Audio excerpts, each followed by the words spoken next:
করেছি এই পদযাত্রা বাংলাদেশের প্রতিটি জেলায় উপজেলায় গ্রামে গঞ্জে আলোড়িত করবে, এটাই আমাদের প্রত্যাশা। প্রিয় কুড়িগ্রামবাসী, প্রিয় রাজারহাটবাসী, আপনারা জানেন 2024-এর গণ অভ্যুত্থানের মধ্য দিয়ে স্বৈরাচারী ফ্যাসিস্ট হাসিনা সরকারের পতন ঘটেছে।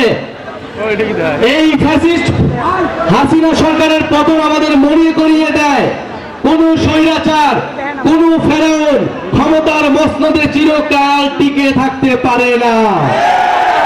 যারা এই জনগণের বিরুদ্ধে দাঁড়াবে, যারা এই মানুষের অধিকারের বিরুদ্ধে দাঁড়াবে, যারা এই সন্ত্রাস দখলদার এবং চাঁদাবাজির পক্ষে দাঁড়াবে, তাদের বিরুদ্ধে বারবার গণ অভ্যুত্থান তৈরি হবে। ফলে আমরা যাতে শিক্ষা নেই এবং একটি নতুন বাংলাদেশ গঠনের জন্য যে বৈষম্যহীন বাংলাদেশ আমাদের সকলের প্রত্যাশা ছিল, আমরা জানি এখনো আমরা বৈষম্য দূর করতে পারিনি। এই কুড়িগ্রাম বৈষম্য, অবহেলা, দুর্দশা এবং বঞ্চনার আরেকটি নাম হচ্ছে এই কুড়িগ্রাম।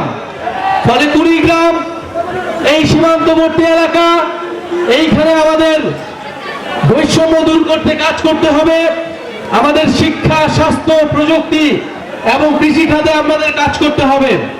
সরকারের কাছে আমরা আহ্বান জানাই যে অবশ্যই কুড়িগ্রামের দিকে তারা তাকাবে এবং অর্থনৈতিক এবং আঞ্চলিক বৈষম্যের শিকার যাতে কুড়িগ্রামে না হয় সে বিষয়ে বিশেষ খেয়াল রাখতে হবে।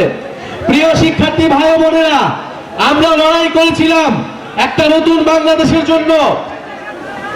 ফ্যাসিবাদের সরকারি পতনের মধ্য দিয়ে আমরা আমাদের একটি ধাপ, বিজয়ের একটি ধাপ পূরণ করেছি মাত্র। আমাদের দ্বিতীয় ধাপ পূরণ করতে হলে বাংলাদেশকে নতুন ভাবে গঠন করতে হবে।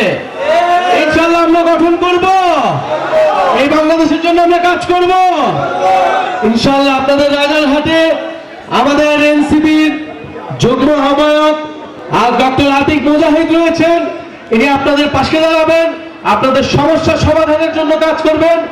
আমরা আশা করি আমরা আবারও আপনাদের মাঝে আসবো, আপনাদের কথা শুনবো।